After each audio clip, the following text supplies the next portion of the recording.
یہ میرا کام ہے۔ انی جاعل فی الارض، یہ ذمہ داری تمہاری نہیں ہے کہ زمین میں حاکم بناتے تھے وہ، ذمہ داری خود خدا کی ہے۔ قوم غدیر میں بھی رسول خدا نے علی کو حاکم نہیں بنایا تھا، خدا نے بنایا تھا، رسول نے پہنچایا تھا۔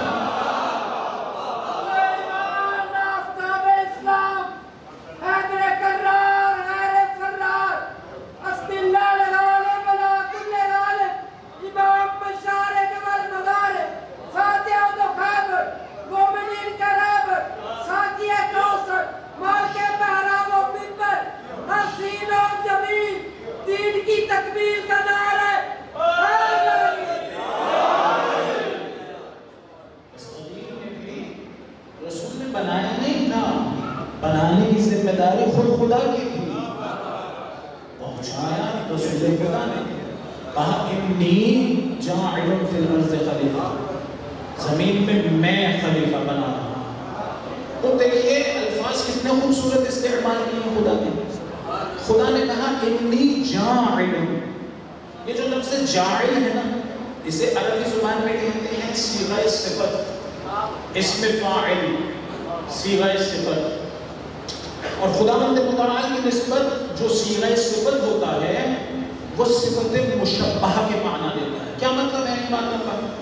ان باتوں کا مطلب یہ ہے کہ اگر فلاں شخص کسی کے بارے میں کہیں کہ فلاں عالم ہے، اگر غیر خدا ہو اور علم اس کی ذات کی حقیقت میں شامل نہ ہو، اس کی ذات کا حصہ نہ ہو، تو ممکن ہے کہ کبھی عالم ہو اور ممکن ہے کہ کبھی جاہل ہو۔ پہلے جاہل تھا پھر عالم بن گیا، عالم بننے کے بعد بھی ممکن ہے کہ اگر علم عام علم ہو تو بیمار ہو جائے اور وہ علم سارے کا سارا چلا جائے، یعنی اس عالم میں یہ امکان ہے کہ دوبارہ جاہل ہو جائے، بھولنے کا عارضہ پیش آ جائے، دوبارہ جاہل ہو جائے، حد اقل ناسی ہو جائے اگر جاہل نہ ہے۔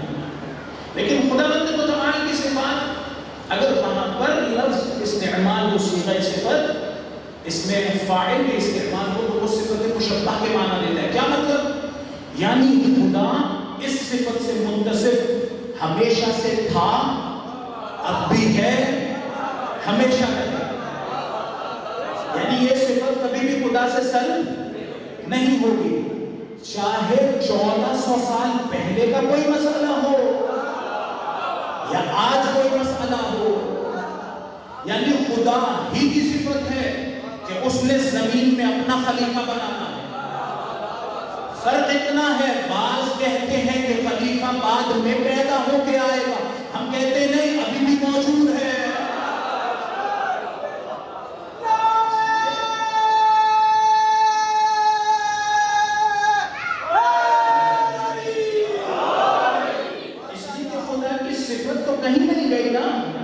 خدا کی صفت معطل تو نہیں ہو گئی، جب اس کی پہلے یہ صفت تھی کہ زمین میں خلیفہ اس نے بنانا تھا تو 256 ہجری کے بعد بھی اسی کی یہ صفت ہے، 256 ہجری میں بھی یہی صفت ہے خدا کی۔ ایسا نہیں ہے کہ دنیا باقی ہو اور وہ کسی کو قدر نہ کرے، ایسا نہیں ہوگا، اس لیے کہ اس کی صفت ہے۔ اس کیا فرمایا؟ انی جاعل فی الارض خلیفہ۔ تو یہاں پر ایک اور ظرافت بھی ہے، وہ یہ کہ عربی عبارت اس طرح سے بھی کہی جا سکتی ہے کہ انی جاعل فی الارض خلیفہ یا انی جاعل خلیفتن فی الارض۔ دیکھیے کیا فرق ہے، پہلی دفعہ میں کہا گیا جو قرآن میں آیا ہے وہ ہے انی جاعل فی الارض خلیفہ، میں مقرر کرنے والا ہوں زمین میں اپنے خلیفہ۔ اگر جملہ ایسے نہ ہو، ایسے ہو کہ انی جاعل خلیفتن فی الارض، تو ترجمہ یہ ہوگا کہ میں بنانے والا ہوں خلیفے کو، اپنے خلیفہ کو زمین میں۔ خدایا یہ عبارت بدلی، یہ جو فی الارض بعد میں آ سکتا تھا اسے پہلے ذکر کرنے کا فائدہ کیا؟ تو عربی بلاغت کا ایک قاعدہ ہے کہ اگر ایک ایسا لفظ جس کو بعد میں لایا جا سکتا تھا یا لایا جانا چاہتا اگر اسے پہلے لے آئے تو صرف کا معنی دیتا ہے، صرف کا معنی. مثلا آپ سورہ حمد پڑھتے ہیں، کیا کہتے ہیں؟ ایاک نعبد، خدایا ہم فقط تیرے عبد ہیں، ہم فقط. یہ کہاں سے فقط کا ترجمہ آیا ہے؟ یہ عبادت یوں اگر کہی جاتی نعبد کا تو اس کا مطلب ہوتا کہ ہم تیری عبادت کرتے ہیں. لیکن یہ جو کاف تھا نعبد کا، اس کاف کو اگر پہلے لے آئے نعبدو سے اور کہتے ایاک نعبدو تو ترجمہ ہوگا کہ ہم فقط تیری عبادت کرتے ہیں. یہ صرف کا معنی آ جائے. بس خدا کرتے متعال جب حضرت آدم کو خلیفہ بنا رہا تھا تو کیا کہا؟ کہا انی جاعل فی الارض خلیفہ. یعنی یہ جو اسے میں خلیفہ بنا رہا ہوں اس کی خلافت فقط زمین میں محدود ہے، اس کی خلافت فقط زمین میں محدود ہے. معلوم ہوا خلافت کا ایک درجہ وہ ہے جو زمین تک محدود نہیں ہے، وہ تمام عالمین میں خلیفہ ہے، فقط زمین میں نہیں ہے خلافت. خلافت کا ایک درجہ وہ ہے جہاں خلافت تمام عوالم میں ہے، تمام عالمین میں وہ خلیفہ. ایک تو اوپر دے محمد والا محمد کریں.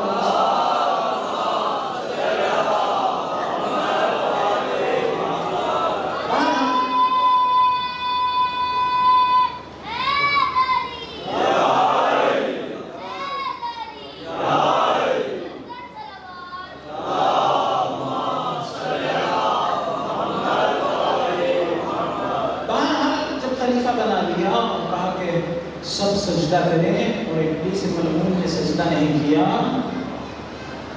فرشتوں نے کیا کہا؟ فرشتوں نے کہا خدایا تو اسے خلیفہ بنا رہا ہے جو زمین میں خلق و عبادت کرے گا.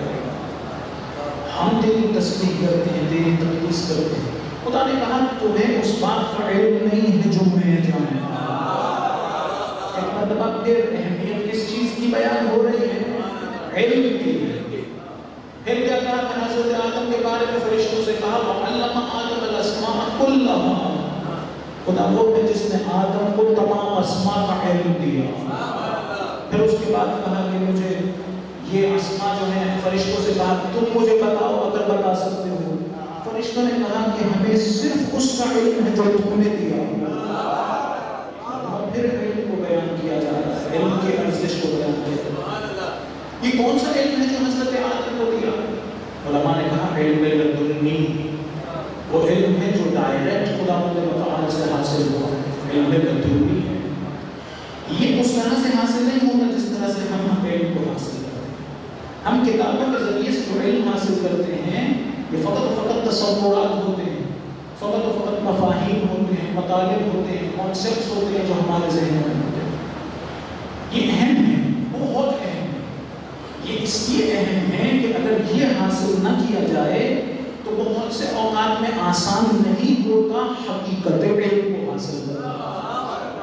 اگر یہ علم حاصل کریں گے تو اس کے بعد حقیقت علم کا حصول ممکن ہے. یعنی جب اگر ہم کتابوں سے یہ علم حاصل کریں گے اور ہمیں پتہ چلے گا کہ خدا نے کیسے قوانین بنائے ہیں اس عالم کے لیے، تو پھر ہم ان قوانین کے مطابق عمل کریں گے اور اس کے نتیجے میں اور پاکیزگی کے نتیجے میں وہ علم جو حقیقی علم ہے وہ ہمارے وجود میں آ جائے گا. اگر ہم یہ حاصل نہیں کریں گے تو وہ نہیں آئے گا. ہاں مگر یہ کہ کوئی استاد ہو جو ہمیں بہرحال رہنمائی کرتا ہے. تو حقیقت میں یہ جو علم ہے یہ مقدمہ ہے، زینہ ہے، ایک سیڑھی ہے حقیقی علم کی. اسی لیے کیا فرمایا امام نے؟ کہا العلم نور یقذفہ اللہ فی قلب من یشاء. علم نور ہے جسے خداوند متعال اس کے دل میں ڈالتا ہے جس کو چاہے. اس کے ذہن میں نہیں ڈالتا، اس کے دل میں ڈالتا ہے. اس کے وجود میں علم آتا ہے نور کی شکل میں. چونکہ اس کے وجود میں پاکیزگی ہوتی ہے لہذا نور کی شکل میں. اسی طرح سے حکمت ہے. خداوند متعال پاکیزگی کے نتیجے میں اس حکمت کو ہمارے وجود میں ڈالتا ہے. آپ نے روایت سن رکھی ہے من اخلص للہ 40 صباحا جرت ینابیع الحکمت من قلبہ علی لسانہ. اگر کوئی اپنے آپ کو پاکیزہ کر دے اللہ تعالیٰ کی راہ میں 40 دن کے لیے تو اس کے دل سے حکمت کے چشمے جاری ہو، اس کے دل سے، یعنی کہ اس کے ذہن سے حکمت کے چشمے جاری ہو، نہیں اس کی روح میں ایک حقیقت آ جائے گی، اور وہ حقیقت حکمت ہے اور علم ہے، اس کی روح میں یہ صلاحیت ہے، اس کے وجود میں یہ حقیقت علم ہے۔ یہ وہ نہیں ہے جو ہم کتابوں سے حاصل کرتے ہیں۔ کتابوں سے حاصل کرنے والا علم جب تک ہم جاگ رہے ہوتے ہمارے ساتھ ہوتا ہے، جب تک ہم جاگ رہے ہوتے ہمارے ساتھ ہوتا ہے، جیسے ہی سوتے ہیں وہ سارا علم ختم ہو جاتا ہے، علم ختم۔ تو اگر سو جانے سے ختم ہو جاتا ہو تو مر جانے سے کیا ہوتا ہوگا؟ لہٰذا یہ کوئی ایسی چیز نہیں جس پہ تکبر کیا جائے۔ پھر کون سا علم ہے جو نہ میرے سوتے میں ختم ہوتا ہے نہ میرے مرنے کے بعد؟ وہ وہی جسے حقیقت علم کہا گیا، وہ وہی جو نور کی شکل میں کسی وجود میں آئے، نور کی شکل میں کسی وجود میں آئے اور اس وجود کا حصہ بن جائے۔ پھر کیا نتیجہ نکلے گا؟ پھر نتیجہ یہ نکلے گا کہ نہ فقط یہ کہ سوتے میں اس کے ساتھ وہی علم ہوگا، مرنے کے بعد بھی اس کے ساتھ باقی رہے گا، اور اس کے مراتب اتنی اہم چیز ہے یہ علم کہ آپ اہل بیت علیہ السلام کے فضائل اٹھا کے دیکھ لیجئے، جا بجا قرآن میں خدا بند متعال نے اہل بیت کا قصیدہ اسی علم کے ذریعے پڑھا۔ جب کبھی خدا کی وحدانیت پہ گواہی دینے کی بات آئی تو کہا شاہد اللہ انہ لا الہ الا اللہ والملائکۃ واولو العلم قائما بالقسط۔ خدا کی وحدانیت پہ گواہ کون ہے؟ خود خدا یا اس کے ملائکہ یا وہ جنہیں علم عطا ہوا؟ کس طرح سے خدا فضیلت بیان کر رہا ہے؟ علم کے ذریعے سے۔ دوسری جگہ دیکھیے جہاں رسول کی رسالت، یہاں کی خدا کی وحدانیت کی رسالت، شاہد وہاں خدا کی وحدانیت کی گواہی، شاہد اللہ، خود خدا گواہ ہے اس بات، وملائکتہ واولو العلم قائما بالقسط، برگنائے عدل یہ گواہی دے رہے ہیں کہ خدا ایک ہے وحدہ لا شریک۔ رسول کی رسالت پر گواہی دینی ہو، خدا پھر علم ہی کو درمیان میں دے رہا ہے۔ قل کفا باللہ شہیدا بینی و بینکم ومن عندہ علم الغیب۔ اے حبیب کہہ دیجئے کہ میری رسالت پر، آپ کی رسالت پر گواہ فقط خدا کافی ہے یا وہ جس کے سینے میں پوری کتاب کا علم ہے؟ اہل بیت کی فضیلت کس طرح سے بیان ہو رہی ہے؟ علم کے ذریعے سے۔ وہ کافی ہے جس نے آپ کو بنایا ہے اور رسالت عطا کی ہے، اور وہ جس کے پاس پوری کتاب کا علم ہے، پوری کتاب کا علم ہے اس کے پاس۔ یہ جو علم ہے یہ حقیقت کا علم ہوتا ہے۔ میں نے کہا تصورات نہیں ہیں، حقیقت کا علم ہے، یعنی حقائق وجود کا حصہ بن جائے۔ یہ علم جب حاصل ہو جائے تو نتیجہ کیا نکلتا ہے؟ نتیجہ یہ نکلتا ہے کہ انسان کو خدا قدرت عطا کر دیتا ہے، قدرت عطا کرتا ہے۔ حقیقت کی یہ خصوصیت ہے کہ اس کا ایک اثر ہے جو اس کے دیگر مراتب کا نہیں۔ شاید میں نے کبھی یہیں پر مثال دی ہو، ایک مرتبہ دہراتا ہوں تاکہ آپ کے لیے یاد آوری ہو جائے۔ دیکھیے کسی بھی چیز کے 4 قسم کے وجود ہیں۔ ایک ہوتا ہے اس کا وجود لفظی، ایک ہوتا ہے وجود قدمی، ایک ہوتا ہے وجود ذہنی، اور ایک ہے وجود حقیقی اور وجود خارجی۔ وجود ذہنی کیا ہے؟ کہ اس چیز کا تصور ذہن ہے۔ وجود لفظی کیا ہے؟ اس چیز کو بولنا۔ فرض کرتے ہیں پانی کے 4 قسم کے وجود یا اس کے مواطن۔ پانی کا ایک ہے وجود لفظی، یعنی میں زبان سے کہوں پانی، اردو میں کہا پانی، عربی میں کہا ماں، فارسی میں کہا آب، انگلش میں کہا واٹر، یہ سارے کے سارے اس کے وجود لفظی ہیں۔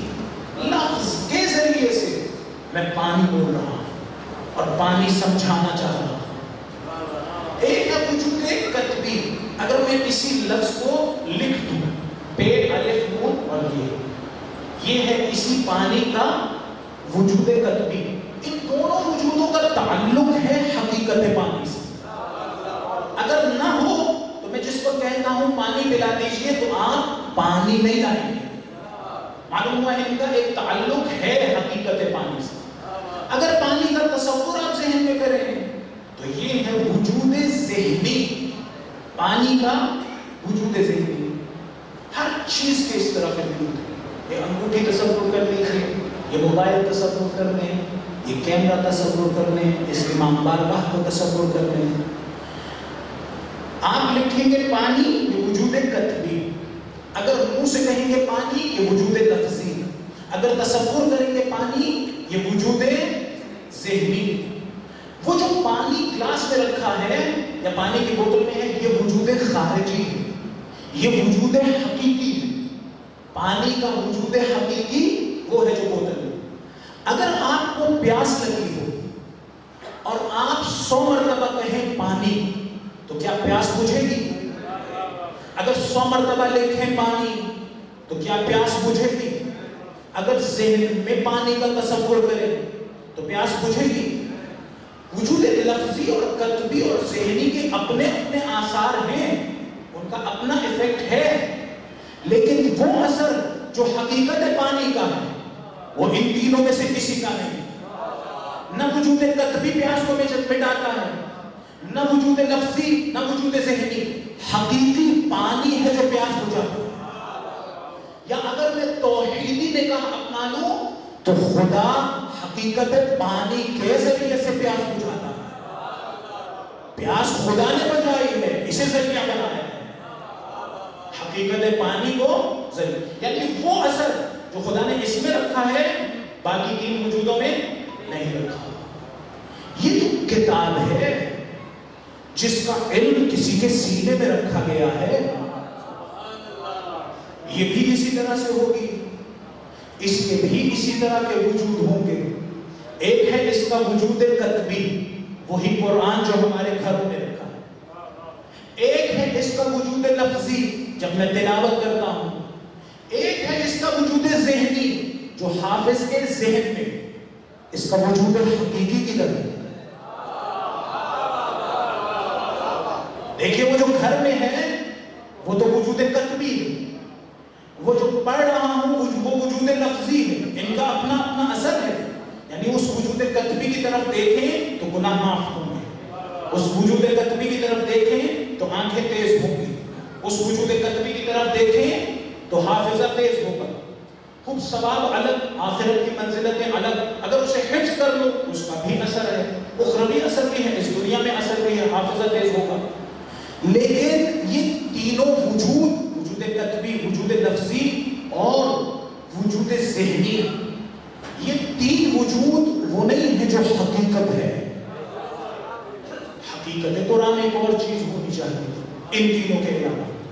جو ان کا اثر ہے وہ اس حقیقت کے مقابلے میں بڑا محدود ہوگا. اسی طرح سے جس طرح سے پانی کے تین وجودوں کا اثر حقیقت پانی کے مقابلے میں محدود ہے, اسی طرح سے قرآن کے ان تین قسم کے وجودوں کا اثر حقیقت قرآن کے مقابلے میں محدود ہوگا. اگر کسی کے وجود میں حقیقت قرآن آ جائے تو پھر اس کو خدا قدرت وہ عطا کرے گا جو باقیوں کو عطا نہیں ہوگی. کیوں؟ اس لیے کہ اس کے وجود میں وجود لفظی قرآن نہیں ہے, وجود ذہنی قرآن نہیں ہے, وجود قطبی قرآن نہیں, حقیقت قرآن آئی. حقیقت کا جو اثر ہے وہ باقی تین مراتب کا نہیں ہے. بس اگر اس کے وجود میں حقیقت قرآن آ جائے ایک خاص اثر رکھتا ہو. بألفاظ دیگر اس کو خدا قدرت عطا کرے, اس کو خدا ولایت عطا کرے, یہ صاحب ولایت ہو جائے.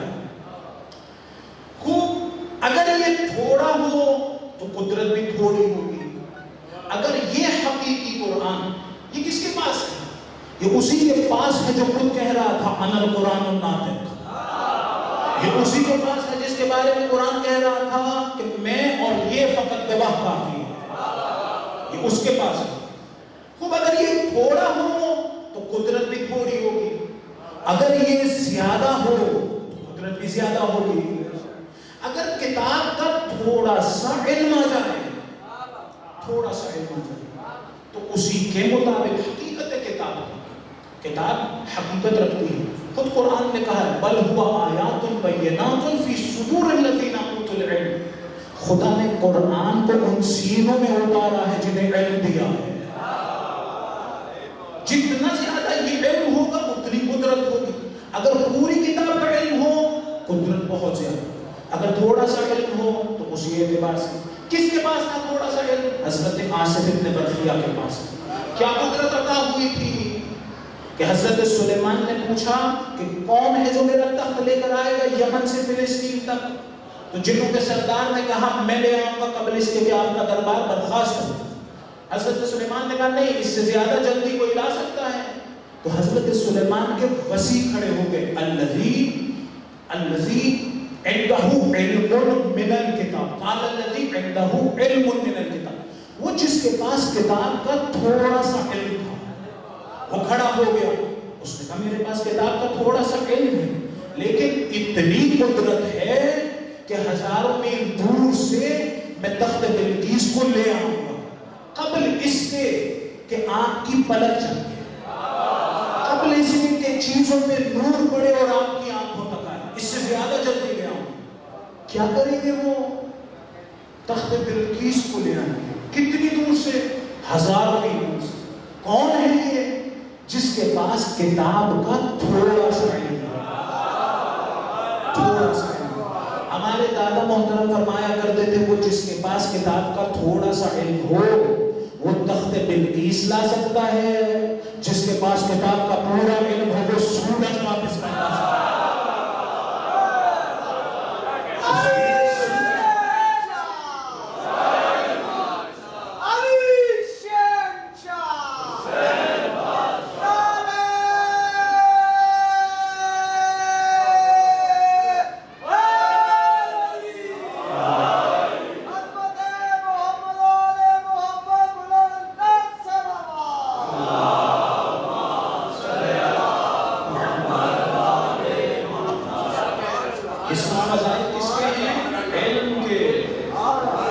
جس کے وجود میں علم ہو.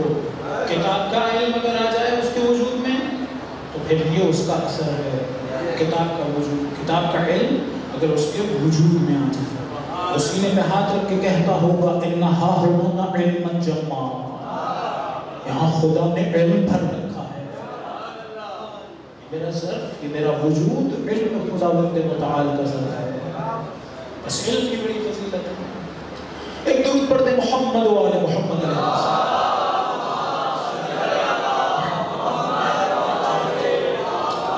توجہ یہاں کریں کہ حضرت سلیمان سے اگر پوچھا جائے اے سلیمان نبی یہ جو تخت بلقیس لانا تھا، پہلے عفریت من الجن کھڑا ہوا جنوں کا سردار اور پھر حضرت آصف ابن برخیہ آپ کے وسیع، ان کو خدا نے اتنی زیادہ طاقت عطا کی تھی تو یہ تو آپ کے وسیع ہیں، آپ کو اس سے زیادہ طاقت عطا ہوئی ہوگی. تو آپ خود کیوں نہیں لے آئے ہیں تخت بلقیس کو؟ کیوں کسی اور سے کہہ رہے ہیں کہ تخت بلقیس لے آئے؟ شاید بتلانا چاہ رہے ہوں کہ میں قیامت تک کے لوگوں کو سمجھانا چاہتا ہوں اگر نبی کا وسیع ہو، اگر نبی کا سچا وسیع ہو تو اس میں یہ طاقت ہوگی. یعنی دیکھ لینا اگر کبھی بھی نبی کا وسیع ہونے کا کوئی دعویٰ کرے، اگر یہ طاقتیں نہ رکھتا ہو تو جھوٹ کہہ رہا ہوگا، وسیع نہیں ہوگا رسول کا.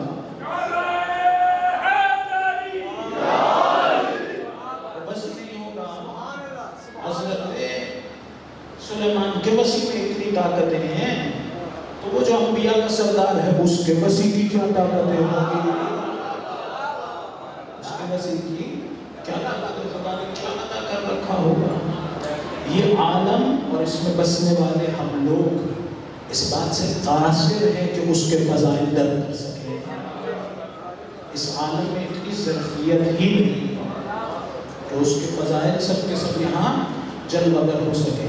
ہاں عالم آخرت اگر ہم لوگوں کے مراتب بلند ہوئے تو وہاں فضائل وہاں پر بھی ایک اور جھلک جو یہاں نہیں نظر آئی تھی وہاں نظر آئی تھی۔ شرط یہ ہے کہ ہمارا رتبہ اس قابل ہو، یعنی ظرف میں وہ گنجائش ہو کہ علی کے فضائل تحمل ہو جائے، یعنی پاکیزگی ہو، پاکیزگی کے بغیر یہ فضائل نہیں بن سکتے کا تصور نہیں۔ جتنی زیادہ پاکیزگی ہوگی اتنا ہی یہ پاک وجود اور اس کی معرفت ہمارے ظرف میں آ سکتی ہے۔ ایک تو پڑھتے ہیں محمد و آل محمد۔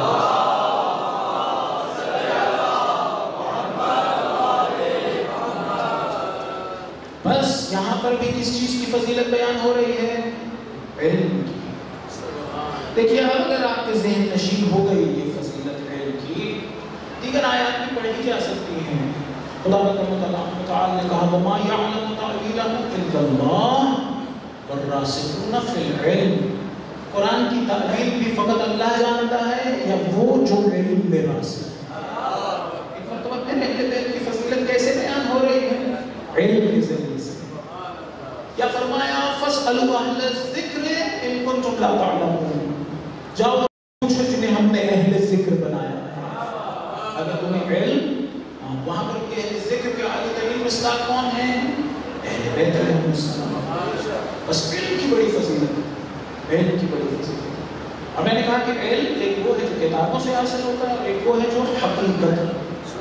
وہ کتابوں سے حاصل نہیں ہوتا ہے، کتابیں اس کا مقدمہ بن سکتی ہیں، زمینہ بن سکتی ہیں، زینہ بن سکتی ہے، سٹیپ بن سکتی ہے۔ وہ علم حاصل کتابیں کیوں پڑھنی چاہیے؟ اہل بیت کی معرفت کتابوں کے ذریعے سے کیوں حاصل کرنی چاہیے؟ تاکہ جو حاصل کرے اس پر عمل کرے۔ اگر اس پر عمل کریں گے تو کیا ہوگا؟ آہستہ آہستہ حقیقت علم ہمارے وجود میں آ جائے گا۔ جتنی یہ حقیقت ہمارے وجود میں آئے گی اہل بیت کی اتنی معرفت بڑھ جائے گی۔ لیکن اگر یہ نہ آئے ہمارے وجود میں تو اہل بیت کی وہ معرفت حاصل نہیں ہوگی۔ بہرحال اگر ہم ہی اس علم کی طرف نہ بڑھیں تو پھر اور کون سزاوار ہے کہ وہ بڑھے؟ اگر باب مدینۃ العلم کو ماننے والے جاہل رہ جائیں تو پھر کس کا حق ہے کہ وہ علم کی وادی میں آگے بڑھے؟ نہیں، حقیقت میں ہمارا ہی حق ہے، اس لیے کہ ہم اسے مانتے ہیں جسے رسول نے باب مدینہ العلم بنایا۔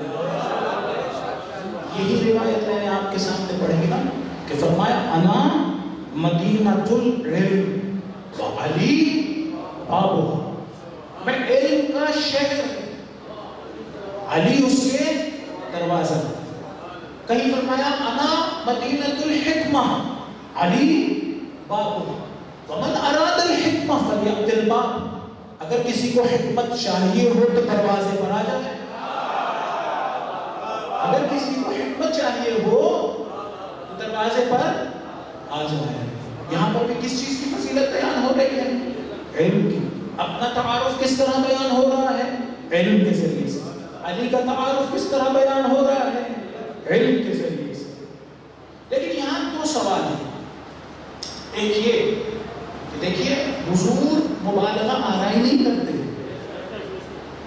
حضور اس طرح سے کلام نہیں کرتے جس طرح سے شعراء کرتے ہیں۔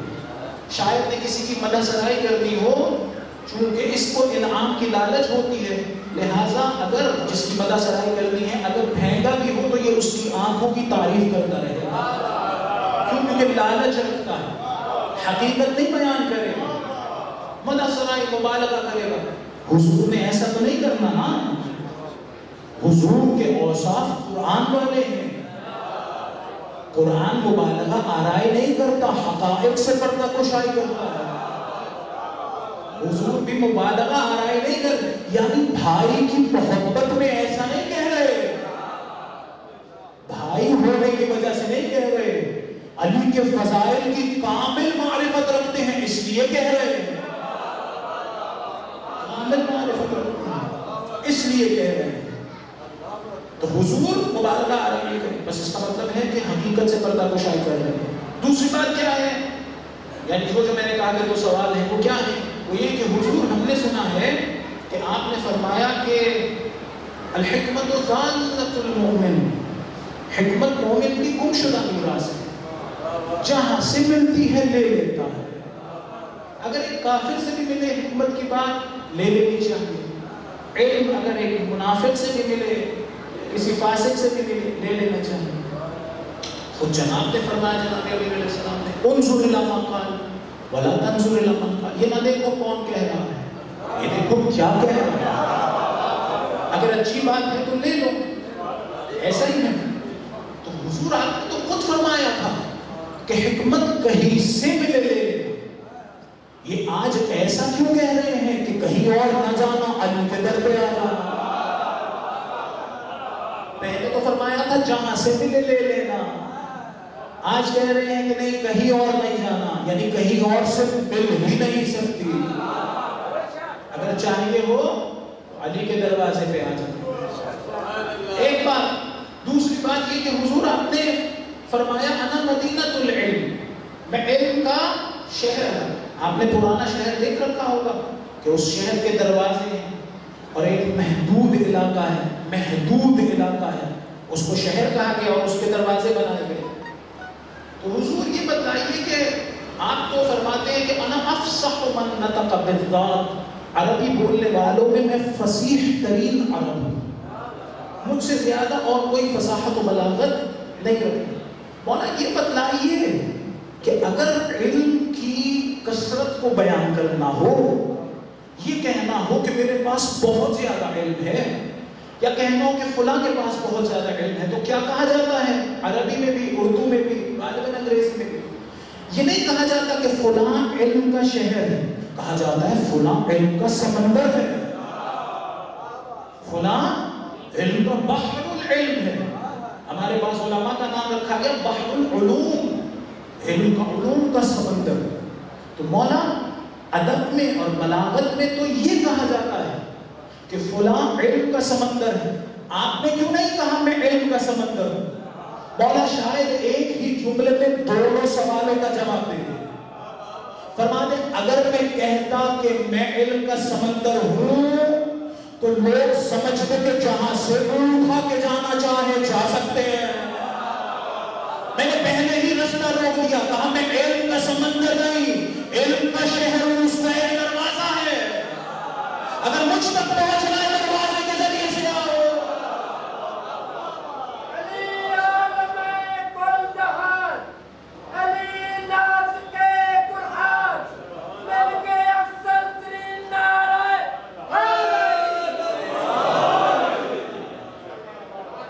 ایک درود پڑھتے محمد و آل محمد.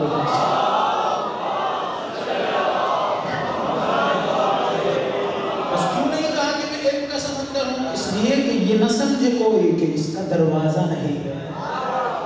نہیں, ایک دروازہ ہے, ایک رستہ ہے. ادھر سے آؤ گے تو مجھ تک پہنچ سکو گے, ادھر سے نہ آئے تو مجھ تک نہیں پہنچو گے. تو حضور یہ کیوں فرمایا تھا کہ حکمت کو گمشدہ میراث ہے, جہاں سے ملتی ہے لے لی جاتی ہے. اب کہہ رہے ہیں کہ فقط علی کے در پہ آنا. جواب یہ ہے کہ فرما رہے ہیں میں ایک خاص علم کا شہر ہوں, اس کا علم حاصل کرنا ہو تو کوئی اور نہیں, فقط علی دے گا. یعنی اگر میرے جانے کے بعد تم یہ جاننا چاہو نبی کیسا ہوتا ہے, نبوت کسے کہتے ہیں, تو نفس نبی سے پڑھ کے کوئی نہیں بتا سکتا ہے. نفس نبی سے پڑھ کر کوئی, جانشین نبی سے پڑھ کر کوئی نہیں بتا. لہٰذا میں کہا کرتا ہوں کہ اس حدیث کے الفاظ من کنت مولا سے مختلف ہیں, نتیجہ وہی ہے, نتیجہ وہی ہے. کہنے اگر تمہیں یہ جاننا ہو کہ نبی کیسا ہوتا ہے, نبوت کسے کہتے ہیں, تو تم علی کے در پہ آ جانا. ایک عالم دین تھے, ان کے بارے میں کوئی شک کر رہا تھا کہ ان کے کس طرح کے مزاج ہیں اور جناب امیر کے بارے میں کیا ان کا عقیدہ ہے. تو شاید بہرحال امتحان لینے کے لیے ممبر پہ بیٹھے گفتگو کر رہے تھے, تو کہا کہ رسول پاک پہ 12,000 مرتبہ حضرت جبرائیل نازل ہوئے. نیچے سے اس نے آواز دی, اچھا اتنی مرتبہ نازل ہوئے جناب رسول خدا پر, تو ذرا بتلائیے علی پہ کتنی مرتبہ نازل ہوئے. یہ سوچ رہا تھا کہ بھائی علی پہ تو جبرائیل قرآن لے کر نہیں آتے تھے نا, قرآن جو جناب رسول خدا پہ لے کر آتے تھے. کہا اچھا 12,000 مرتبہ رسول پہ نازل ہوئے تو یہ بتائیے کہ علی میں کتنی مرتبہ نازل ہوئے؟ کہا 24,000. کہا وہ کیسے؟ کہا علی رسول کا دروازہ ہے، ایک مرتبہ داخل ہوتے گا تو ایک مرتبہ باہر نکلتے گا. فضیلت گھٹانے کی کوشش کوئی نہ کرے. محمد سے وفا تو نے کہا ہم تیرے ہیں، یہ جہاں چیز ہے کیا، لوح قلم تیرے ہیں، نعرہ حیدری. یہ ان کا طریقہ تھا اس شخص کو جواب دینے کا. اگر کوئی شرارت کر رہا ہو تو اسے پھر ایسے ہی جواب دیا جائے گا. اگر علی کی کوئی نتیجہ بیان کرنے کی کوشش کر رہا ہو، پھر رسول پہ تو اتنی مرتبہ آئے تو بتاؤ جس کے اتنے گن گاتے ہو اس پہ کتنی مرتبہ آئے. تو انہوں نے یہ مناسب سمجھا کہ ایسا جواب دیا. میں عرض کر رہا تھا کہ علم کی اتنی اہمیت ہے. علم کی اتنی اہمیت ہے. آج کل ہمیں اسی کا فقدان ہے. آج کل ہمیں اسی کا فقدان ہے. ہمارے بچے، ہمارے بوڑھے، ہمارے بڑے نہایت باعلم لوگ تھے. نہ فقط وہ جو مجلس پڑھا کرتے تھے، وہ جو مجلس میں بیٹھے ہوا کرتے تھے، کسی کی ضرورت نہیں ہوتی تھی کہ ممبر سے کوئی ایسی بات کرے جو حقیقت نہ ہو، توہین ہو، ایسی بات نہیں ہوتی. لیکن اب بہرحال ایسا نہیں. ہم سب کی ذمہ داری ہے عزیزان. اگر علی کا ماننے والا اہل علم نہ ہو تو پھر کیا دوسروں کے ماننے والا اہل علم ہوگا؟ اپنے بچوں کی تربیت ہمیں ایسی کرنی چاہیے کہ وہ بڑے ہوتے ہوتے ایک علم کا اور معرفت کا ذخیرہ اپنے اندر سے. کتنی مرتبہ نظر آتا ہے. کل پرسوں یا چند دن پہلے آئی فون 13 آیا ہے. سارے جوان بچے گئے ہوں گے دیکھنے کہ اس میں کیا ہے، کون سی نئی بات ہے. فرض کریں مجھے یہ بات نہ پتا چلے کہ اس میں کیا رکھا ہے اور میں مر جاؤں تو کیا میرے سے فرشتے سوال کریں گے؟ کہیں گے کہ اس فون میں کیا کچھ رکھا تھا، تو نے کیوں نہیں سیکھا؟ لیکن اگر میں نے آخرت کا علم حاصل نہ کیا، اگر میں نے دین کا علم توحید حاصل نہ کیا، علم نبوت حاصل نہ کیا، علم ولایت حاصل نہ کیا، تو مجھے بڑا ضرر ملے گا. ایسا نہیں ہے کہ ضرر نہیں ملے گا، بہت ضرر ملے گا. خصوصاً وہ بچے جو انٹرنیٹ پہ بیٹھتے ہیں. میں اپنے بچے کو یہ نصیحت کرتا ہوں اسی طرح سے وہ چھوٹے بچوں کو، یہ پیارے پیارے پاک بچے ہیں، یہ اہل بیت کے ماننے والے بچے ہیں. اہل بیت کی محبت کی طہارت ان کے دلوں میں ہے. والدین کو بہت توجہ کرنی چاہیے. ایسا نہ ہو کہ ان کے ہاتھ میں ایک ایسا آزار، ایک ایسا ابزار، ایک ایسا پھول آ جائے کہ جس میں مشغول ہونے کے بعد کچھ عرصے بعد ان کے دلوں سے اہل بیت کی محبت نکل جائے. اس سے زیادہ بڑا نقصان کوئی نہیں ہوگا. شیطان ملعون کی مسلسل کوشش ہے کسی طرح سے اہل بیت کے ماننے والوں کو علم سے دور لے جاؤ اور اہل بیت سے دور لے جاؤ.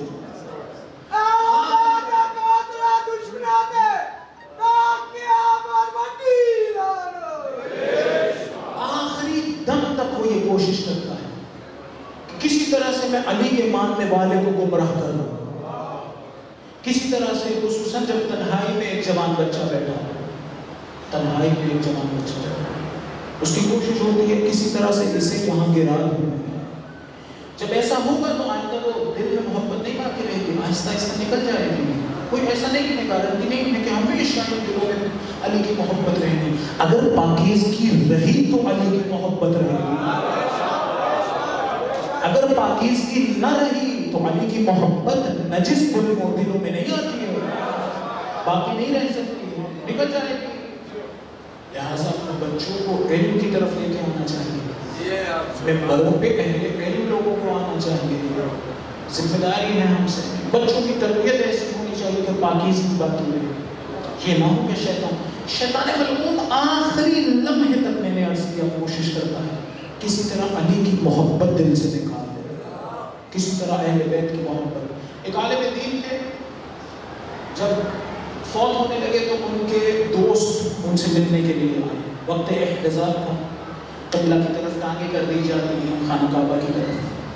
بہرحال اگر بٹن بند ہو تو کھول دیے جاتے ہیں. احکام فقہی آپ کو معلوم ہوں گے انشاءاللہ. ایسا تو نہیں ہے کہ یہ احکام فقہی ہم نے نہیں سیکھتے، ہمارے بچوں کو معلوم ہونے چاہیے، خصوصاً جوانوں کو معلوم ہونے چاہیے، بڑوں کو معلوم ہوں گے تو جوانوں کو معلوم ہوں گے۔ ایسا نہ ہو قیامت میں ہم علی کے لیے باعث شرمندگی بن جائیں۔ ایسا نہ ہو مولا کہ میں نے تمہیں زندگی میں، خدا متعال کہے میں نے زندگی میں تمہیں موقع دیا تھا میری اور علی کی معرفت حاصل کر دو، اہل بیت کی معرفت، تم نے سب وقت ضائع کر دیا۔ بہرحال یہ احکام جاننا ضروری ہے، جو امام صادق علیہ السلام نے کہا تھا کہ ایک دن اگر رہ گیا، ایک دن اگر زندگی میں رہ گیا ہوں تو علم حاصل کرو۔ وہ آئی فون کو جاننے کا تو نہیں کہہ رہے تھے نا، وہ یہی علم توحید، علم نبوت، علم ولایت، علم آخرت، بہرحال انہیں علماء سے، مراجع نظام سے وہ حاصل کیا جائے گا، سیکھا جائے گا۔ اور نہایت افسوس کی بات ہے کہ ہم لوگ منابع علم ہی کے بہرحال اگر ان کی ہم قدردانی نہ کریں، ان کا مخالفت کریں، آپس میں لڑنا شروع کر دیں۔ نہیں عزیزان، آپ یقین کر لیں کہ اہل بیت، امام زمان علیہ السلام، امام علی علیہ السلام اس طرح کے کاموں پہ راضی نہیں ہوتے۔ خیر اسے عالم دین ان کی جان نکلنے والی تھی، دوست ان کے پاس آئے، آ کے کہا کہیے لا الہ الا اللہ۔ انہوں نے کہا لا الہ الا اللہ، کہا کہیے محمد الرسول اللہ، کہا محمد الرسول اللہ، کہا کہیے علی ولی اللہ۔ اب دیکھا کہ یہ نہیں کہہ سکتے، پھر سے کہا کہیے علی ولی اللہ، پھر دیکھا نہیں کہہ سکتے، پھر سے کہا، جب چند مرتبہ کہہ دیا تو حکم یہ ہے کہ پھر اصرار نہ کرے۔ بہرحال وہ دوست چلے گئے، جب چلے گئے وہ جو شخص فوت ہونے والے تھے وہ ٹھیک ہو گئے، ٹھیک ہو گئے تو یہ دوست دوبارہ ملنے کے لیے واپس آئے، آگے کہا کیا ہوا تھا؟ ہم نے آپ سے کہا کہو لا الہ الا اللہ، آپ نے کہا لا الہ الا اللہ۔ ہم نے کہا کہو محمد الرسول اللہ، آپ نے کہا محمد الرسول اللہ۔ ہم نے کہا علی کہیے علی ولی اللہ، تو آپ کہہ نہیں سکے۔ کہا جب جب تم مجھ سے کہتے تھے نا کہو علی ولی اللہ، تو ایک ڈیکوریشن پیس ہے یا ایک آئینہ ہے جو مجھے بڑا اچھا لگتا ہے، جب جب تم کہتے تھے وہ کہو علی ولی اللہ، شیطان اسے اٹھا لیتا تھا۔ شیطان کہتا تھا تم نے اگر کہا نا علی ولی اللہ تو میں اسے توڑ دوں گا، میں اسے توڑ دوں گا، لہٰذا میں نہیں کہہ سکتا۔ کہا پھر کیا ہوا؟ کہا جب میں ٹھیک ہو گیا اپنے ہاتھوں سے توڑ دیا، ہاتھوں سے توڑ دیا میں نے۔ وہ چیز جو میرے اور علی کے درمیان آ جائے، آخرت میں مجھے کس نے نجات دینی ہے؟ وہ اعمال جو ہم یہاں نہیں انجام دیں گے، مولا کی محبت ہے، مولا کی ولایت ہے، یہ عزاداری ہے، وہ علم ہے، وہ محنت ہے، طہارت ہے۔ اگر شیطان آخری لمحے میں مجھ سے چھین لے تو، اگر چھین لے تو لہٰذا بہت ہوشیار ہونے کی ضرورت ہے، بہت ہوشیار ہونے کی ضرورت ہے۔ چھوٹی سی زندگی ہے، بہت لمبی نہیں ہے، اسے اس طرح گزارنا چاہیے جس طرح علی چاہتے ہیں، اس طرح نہیں گزارنا چاہیے جس طرح میں چاہتا ہوں۔ میرے عقائد ایسے ہونے چاہیے جیسے میرے اہل بیت چاہتے ہیں، میرے اعمال ایسے ہونے چاہیے جیسے میرے اہل بیت چاہتے ہیں۔ اتنی مشکل دنیا ہے جس میں حق کو پہچاننا آہستہ آہستہ بہت مشکل ہو رہا ہے۔ لوگ فقط علم کے ذریعے سے اہل بیت کے در پہ نہیں آئیں گے، ہمارے کردار کو دیکھ کے اہل بیت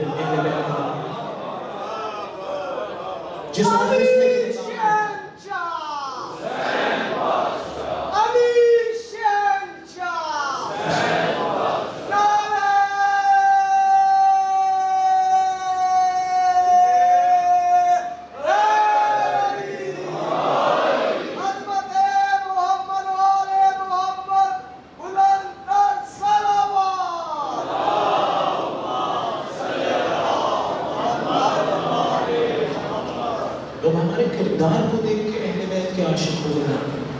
وہ مجھے اچھی حالت میں دیکھیں گے، کہیں گے وہی مذہب ٹھیک ہے جس نے اسے ایسا بنایا۔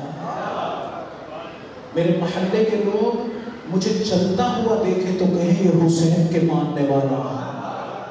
میرے آفس کے لوگ، میرے علاقے کے لوگ، میرے دوست، اگر دوست ایک برا کام کر رہے ہیں اور مجھے دیکھیں گے کہ میں برا کام نہیں کر رہا تو کیا کہیں گے؟ یہ اہل بیت کے ماننے والا ہے، یہ ہمارے ساتھ برا کام اس میں شامل نہیں ہوگا، اس میں شامل نہیں ہوگا۔ ایسا نہ ہو اہل بیت کو ہماری وجہ سے شرمندگی اٹھانی پڑے۔ ایسا نہ ہو کہ اہل بیت کو ہماری وجہ سے دکھ ملے. اہل بیت کو لوگوں نے بڑا دکھ دیا ہے. اہل بیت کو لوگوں نے بڑا دکھ دیا ہے. ایسا نہ ہو میری وجہ سے میرا مولا دکھی ہو جائے. لوگوں نے امام حسین کو رولا رولا کے مارا. جناب زینب نے کہا بے ابی المحمول حتی مزا، بے ابی المحمول حتی مزا، میں قربان ہو جاؤں اس پہ جو غم کی حالت میں مر گیا، غمگین حالت میں مرا. جناب علی اکبر کی شہادت پہ اونچا اونچا گریہ کیا ہے حسین. لوگوں نے بڑا رلایا. میں زمانے کے حسین کو، امام زمان کو میں نہ رلاؤں. ایسا نہ ہو میرا مولا میری وجہ سے گریہ کرے. خصوصاً جوان، ایسا نہ ہو کوئی ایسا کام کروں جس کے بعد مولا کہے مجھے تم سے یہ توقع نہیں تھی، مجھے تم سے یہ توقع نہیں تھی. امام زمان علیہ السلام کے بارے میں کسی نے انہیں خواب میں دیکھا، کہا مولا دعائے نطبہ میں آپ نے کہا ہے فلا ابکی امنا صباح و مساء، میں تجھ پہ صبح و شام گریہ کروں. فرمایا ہے آنسوؤں کے بجائے خون رو. مولا یہ کیسی مصیبت ہے جس پہ خون رونا ہے؟ کیا علی اکبر کی شہادت ہے؟ کہا نہیں، علی اکبر کی شہادت نہیں ہے. علی اکبر ہوتے وہ بھی روتے. کہا عباس علیہ السلام کی شہادت ہے؟ کہا نہیں، عباس ہوتے وہ بھی گریہ کرتے. کہا مولا پھر امام حسین علیہ السلام کا شہید ہونا ہے؟ کہا نہیں، حسین بھی اس مسائل پہ گریہ کرتے. کہا مولا ایسی کیا مصیبت ہے؟ کہا ہماری دادی کا بغیر چادر کے بازار میں.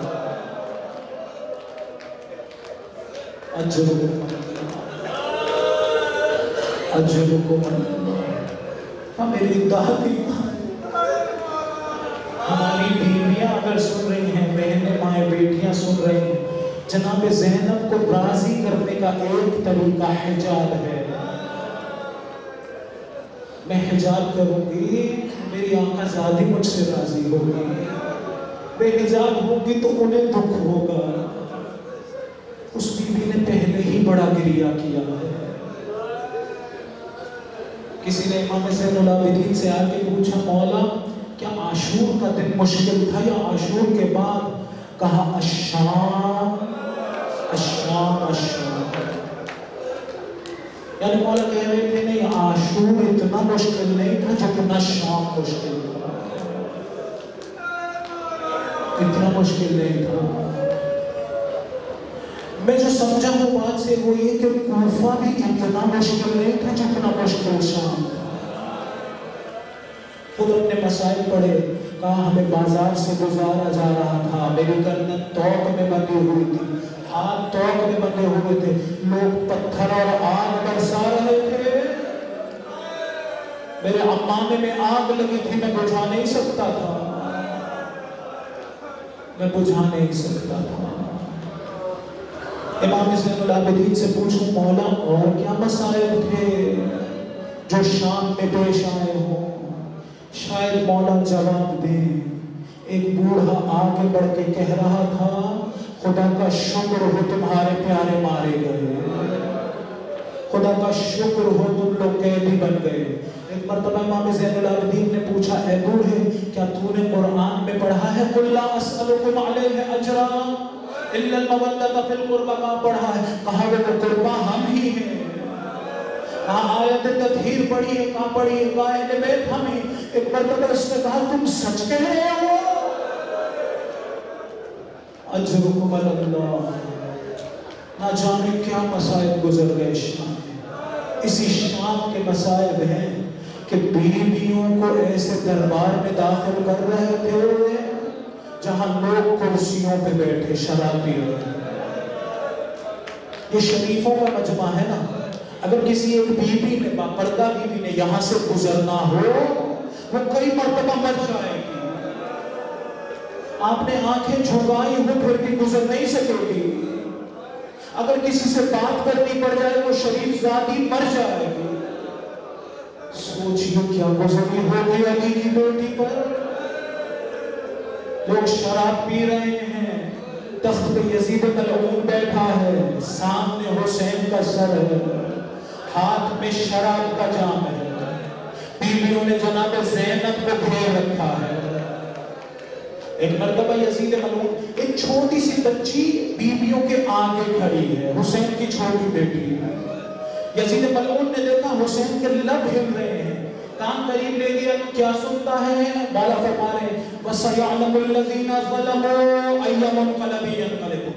ایک مرتبہ حسین مجھے دھمکی دیتے ہو, چھڑی اٹھا دی. مقتل کے جملے ہیں, اس کی چھڑی اٹھتی تھی, اس چھوٹی سی بچی کا ہاتھ اٹھتا تھا.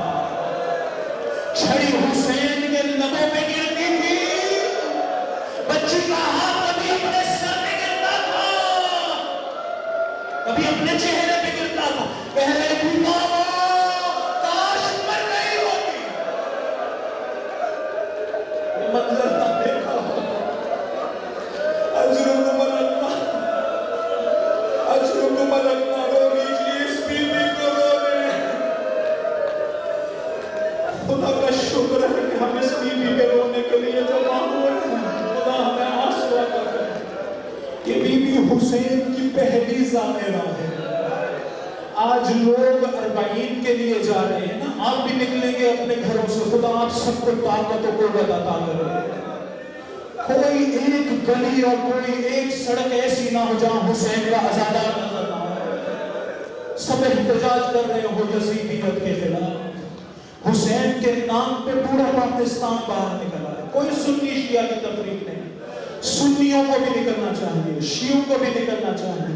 جس کے وجود میں طاقت ہے اسے حسین کے وقت میں باہر آنا چاہیے. یہ وہ غم ہے جو اس بیوی کو شاید تسلی دے دے. گریہ ہم کہیں گے, شاید یہ جنت میں حسین سے کہے بابا آپ پہ رونے والے لوگ آج باہر نکلے. اجرکم اللہ. کوئی گھر میں نہ رہے انشاءاللہ, سب پیدل باہر نکلے. یہ پہلی ظاہرہ ہے امام حسین کی. یہ سوچئے کہ ہم کربلا میں ہیں, اپنے دل میں حسین کا خیال رکھیں اور جلوس میں شرکت کے لیے نکلنا ہے. جو لوگ 40 زیارت کے لیے جا رہے ہیں خوش قسمت ہیں, خدا ہمیں بھی عطا کرے انشاءاللہ. لیکن آج جو حسین کی زیارت کے لیے جا رہے ہیں ان میں اور اس بچی میں بڑا فرق ہے. آپ مجھ سے پوچھیں کیا فرق ہے؟ ایک ہے زائر اور ایک ہے مزور. مزور وہ ہے جس کی زیارت کے لیے جا رہے ہیں. آج مزور کی کیا حالت ہے؟ اس کا عالیشان حرم بنا ہوا ہے, وہاں پانی کی سبیلیں بڑی ہیں, کھانا پینا بہت ہے, کوئی ڈر و خوف بھی نہیں ہے. ایسا نہیں ہے کہ زائر پہ کوئی تماچے مارے گا. آئیے دیکھیے وہ بچی جس نے پہلی زیارت کی, اس کی کیا حالت تھی. اس کے کانوں سے خون بہا, اس کو تماچے مارے جا چکے. دیکھیے یہ جو میں کہتا ہوں نا, تماچے مارے جا چکے, ہم لوگ سمجھ نہیں پاتے. تصور کریں چھوٹا سا بچہ ہے اور ایک بڑا سا آدمی ہے جس کا ہاتھ بہت بھاری ہو. بین الحرمین ایک چھوٹی سی بچی سے کسی نے انٹرویو لیا, کہا یہ بتلاؤ اگر چند بڑے بڑے لوگ تازیانہ لے آئیں, ہاتھ میں چھڑی لے آئیں, تمہیں مارنا چاہیں, تم کس کو آواز دو گی؟ کہا میں بابا کو آواز دوں گی. اس میں کہا اگر بابا نہ ہو, بچی کو کچھ سمجھ نہ آیا, ایک مرتبہ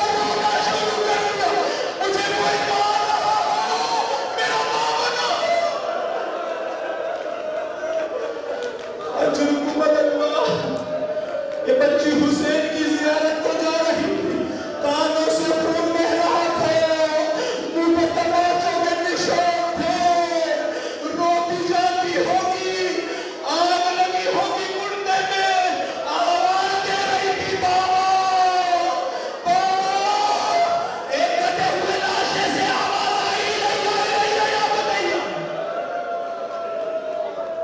اس دائرہ کی یہ حالت ہے. مجھ سے پوچھے وہ جس کی زیارت کر رہی تھی اس کی کیا حالت تھی؟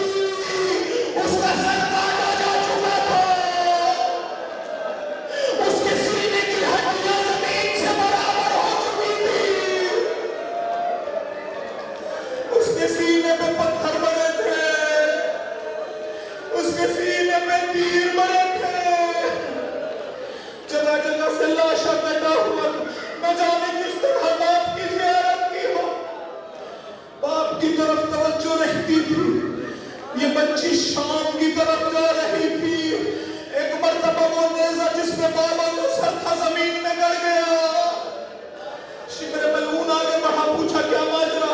کہا یہ جس پہ حسین کا سر ہے یہ نیزہ آگے نہیں جاتا.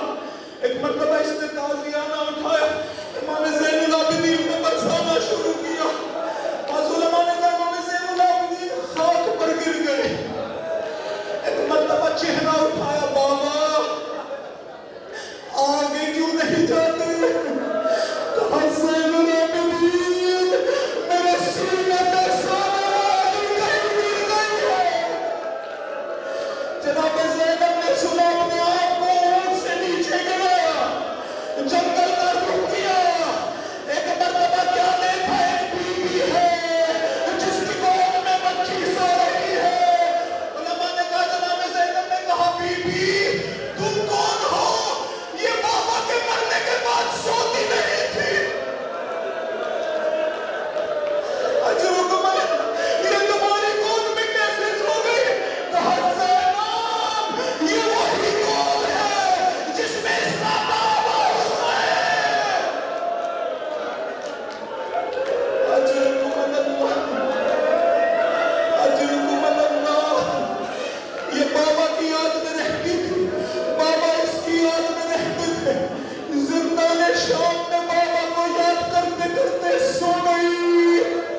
ایک مرتبہ خواب میں دیکھا بابا آئے ہیں. کیا کہہ رہی ہوگی؟ اگر آپ بڑی دیر بعد گھر جائیں، چھوٹی سی بچی سامنے آ جائے تو کیا کہے گی؟ بابا اب تمہیں کہیں نہیں جانے دوں گی. شاید یہ بچی خواب میں بابا سے کہتی ہو، بابا تمہیں نہیں جانے دوں گی، بابا مجھے چھوڑ کے نہ جانا. ایک مرتبہ جاگی، بیدار ہوئی، دیکھا بابا نہیں، رونا شروع کر دیا. اسے گریہ کرتے دیکھا، بیویوں نے گریہ کیا. جب گریہ کی آواز یزید ملعون تک پہنچی، پوچھا کیا ماجرا ہے؟ کہا حسین کی چھوٹی بیٹی حسین کو یاد کر کے رو رہی. کہا اگر رو رہی ہے تو باپ کا سر لے جا. آیت اللہ مجتہدی تہرانی نے کہا، جب دشت میں رکھا ہوا سر لایا جا رہا تھا، جناب زینب نے دور سے دیکھا.